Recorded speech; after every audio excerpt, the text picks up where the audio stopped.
Science shows that there is a hidden attraction switch located deep in the brain that unlocks a level of attraction more powerful than money, looks, or even memories together. One that practically forces her to crave you despite whatever she has said to you in the past. My name is Josh Hudson, and over the past decade, I've helped thousands of men win the woman they love back after she wanted space, separation, or even divorce. Now picture this. You come home determined to fix your marriage. You've bought a stunning bouquet of flowers, and she remains distant and uninterested. You've cleaned the house top to bottom and even cut back on work hours. But she interprets your heartfelt gestures as simply one thing: manipulation. Her silence is a cold barrier, magnifying the crunch of the eggshells you're constantly walking on around her. And any attempt at communication is met with the backlash of her bringing up the past. Now, the looming threat of divorce feels like a ticking time bomb, ready to go off at any minute. You tried marriage counseling hoping for a breakthrough, but talking about the problems turns into a screaming match, leaving you more frustrated and hopeless, especially when it seems the therapist is taking her side, right? The days blur together in a haze of failed attempts and growing despair. When you finally put your head on your pillow each night, the weight of the impending loss crushes you like a boulder. You lay awake with the sting of defeat, racking your brain, searching for answers, grasping a new reality of what life will be like without her. Seeing your children only part-time, and the devastating thought of another man raising them.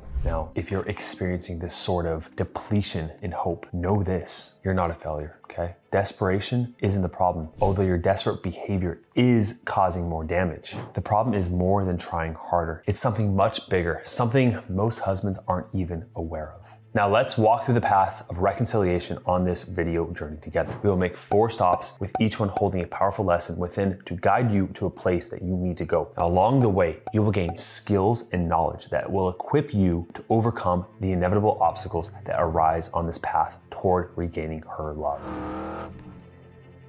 If you watched a few of my videos, then you'll know that most of your conflict stems from gender differences in communication. Most specifically, every time she goes into her masculine, aka she wants space, which is freedom, the masculine wants freedom, being emotionally stoic or cold, being non-receptive or having strong boundaries, those are all masculine traits.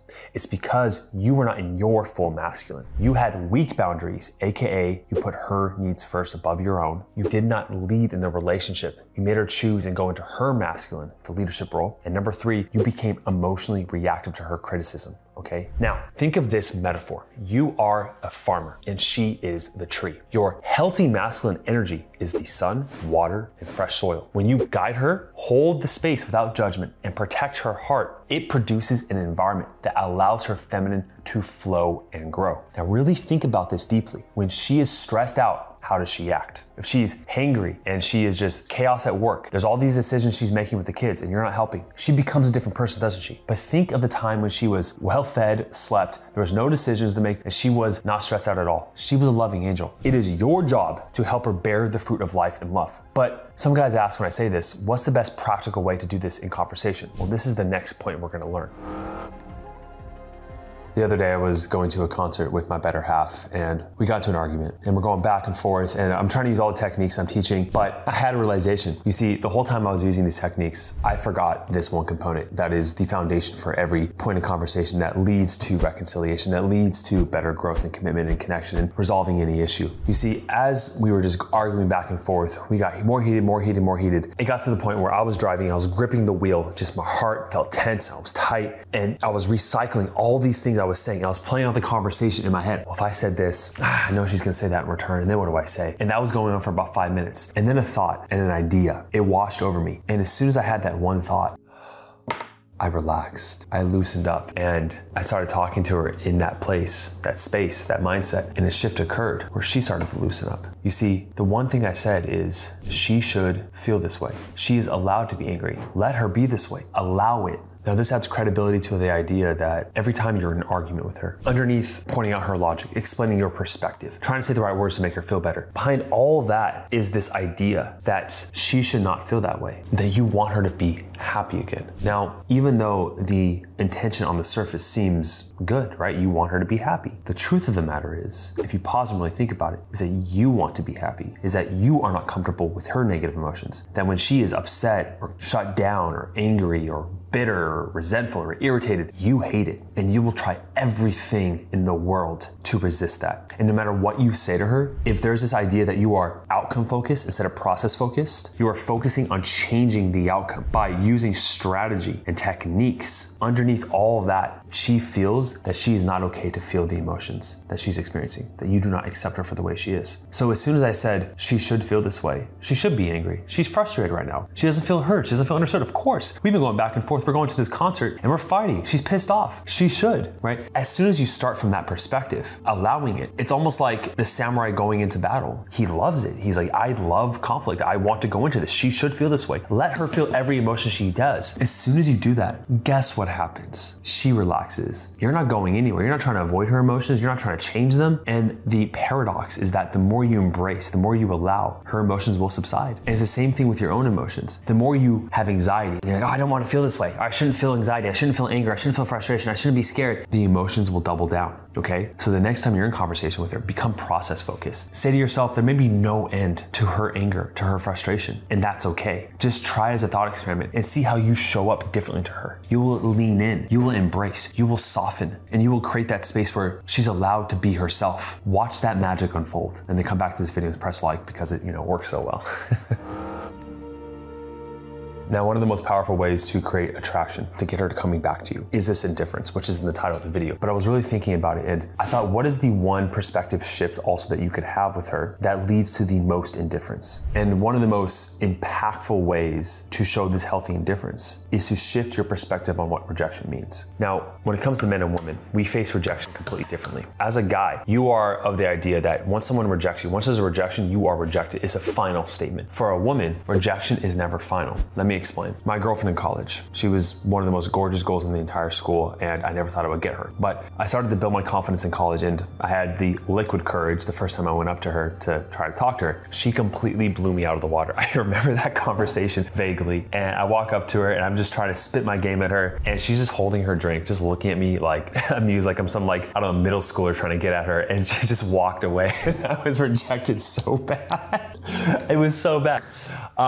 But a few months go by and I saw her again. And if I held the idea that most men do, like, oh, she's rejecting me once, she doesn't like me, I'm not gonna try. But you know what? I was feeling actually really confident that time. The previous 4 or 5 months, I was really working on myself the whole entire time. And I just went up to her and it worked out, right? And you could actually hear, if you know Grant Cardone, watch this story with him and his wife. Most of you know the story. He had called twice a month and left a message on my answer machine. It was back in those days. I'd never returned any of his phone calls. Then he became friends. He proudly stated that he became friends with benefits with one of my friends. And so then he started showing up in all the places I was hanging out, and I got to see like, oh, he's cool. He's still not for me, but he's kind of cool. Then we became friends, like real friends, not with benefit friends. And it was interesting because I knew he liked me, but he was very respectful and just patient, almost like he knew something that I didn't know. But like I always had this idea that men would hold me back. My opener was probably wrong because I said, look, people's lives change around me. He did. That was my opener. The first conversation that we had. It's a bad opener, man. Don't try to use that opener. No, it's terrible. I was like, oh God, he's like one of those Will you Hollywood take a shower guys. with me? Would have worked better. Shut up. Look at my tattoos and my criminal record. Would have worked better with her at that point. You got to know your customer. But eventually, I saw something that I had never ever seen in a man before, which was like this guy, like there was something about me. Like it couldn't have been the poo nanny because I don't know, because like he would have gone away by now. Like it was just not happening. So he would have gone away. I think you guys really need to hear what she just said, right? A guy doesn't keep, the guys in the room that want a good girl, a woman will submit to commitment. I called my mom, I said, Mom, I met the girl I'm gonna marry. And my mom's like, have you guys been out? I said, no. She doesn't want anything to do with me. And my mama said, she says, Grant, it takes 2. And I hung up with her. I said, thank you so much for telling me that. I hung up with her. I said, oh, I know for sure I'm gonna get her. Because it doesn't take 2, it takes 1.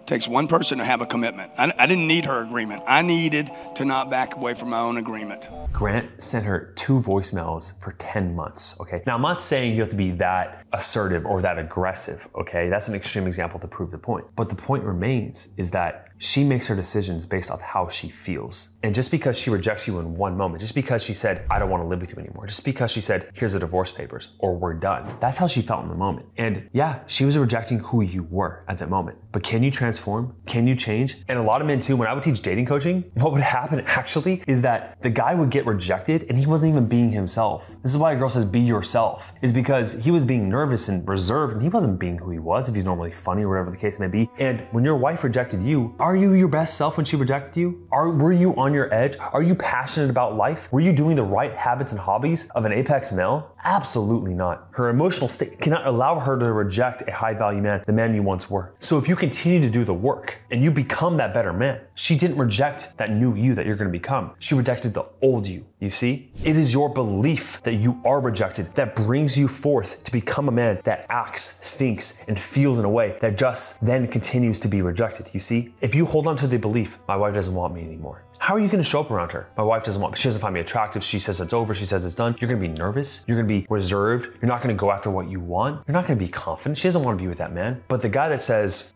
she's playing hard to get, or okay, yeah, she rejected me then, but I'm a new man now. I'm going to go for it again. Water of a duck's back. You recognize that if her mood changes, so does her mind, okay? Rejection is never final. Are you the rocket ship or the emotional leech? You see, women are hardwired to attach to the man at the top of the hierarchy, okay? The guy who's going forward in life, right? This is why rappers talk about that all the time. That phrase I'm not gonna say here on this channel. But the idea here is that when you get into a long-term monogamous relationship, you start to think, oh, I got my woman, right? She's mine, she's committed to me, and we're good. And it's part of the human condition, so I don't blame you because no one told you this till now, but it's part of the human condition to relax when we achieve something, especially in relationship growing up when you see these, fairy tales, rom-coms, it's subconsciously in there, whether you watch a lot of it or not, that as soon as you found your person, happily ever after. What does that imply? I don't have to do any work to remain happy. I got her, we're good. And that default blueprint of like, I'm gonna make enough money, I'm gonna be successful in my career, I'm gonna provide, and that's it. But she needs the man that is constantly ascending, constantly growing, taking her places, never staying stagnant and still. And over time, you've become so attached to the feminine, you are transposing or you are subconsciously putting her as the nurturer for you. Now, I'm not saying that your wife can't take care of you, be compassionate and nurturing at times, but it's an unbalancing effect, right? Where you put all the masculine leadership on her that you're also saying like, oh, she's mom in a lot of ways too. She's gonna take care of me. And it's so subtle the way this happens in conversation. There's an emotional attachment there. You must always, look, and this is coming straight from me, as painful as it is, you must always know intuitively in your heart that if she were to leave you, you would be good. You'd be okay. You'd survive. And you'd find someone else. You'd be happy. It's not the end of the world. And you must get to that place. She feels that. She feels if you need her, right? It's such a subtle feeling. You must be that rocket ship. And the way to detach yourself from that need is to find the higher purpose. Go towards something else and have her attach on. Have her join your party, okay? You built this ship and you're saying, this is where we're going, right? I'm the captain now and I'm gonna go to this place. This is our goal. This is our journey. This is my purpose in life. You are secondary. Your purpose comes first on this planet, right? If you look at all the best hero novels and fiction stories, rom-coms are for women, right? But the stories that you're actually into, the hero's journey, a guy has a greater mission to save humanity or to add his gifts and talents to the people he knows, all right? So what is that for you? Where have you become complacent? The vast majority of men are sleepwalking through life because our system, our society allows it to be so. Here's this social media, this dopamine, this alcohol, these drugs, just sedate yourself, okay? The vast majority of people are crazy, not the guy that wants to develop himself. He's the only sane one, okay? You must cultivate this addiction towards bettering yourself, and that will lead her coming back to you, all right? I would say the fastest way to cultivate this indifference is to be around other men that have it, to see their mindset, to speak with them daily, to speak with all the coaches that have this. Now, if you have those people in your life that are that healthy role model for you, that are able to just automatically, you can see the way they see the world in their situations with their girlfriends or wives, surround yourself with them. But if you need help to get there, you need support, and you feel just alone on this journey, that's what setting a call down below will give you the opportunity to do. It's absolutely free. Just make sure you are fully committed and ready to make that change. I got you, okay? Thanks for watching the video to the very end. I'll see you in the next one.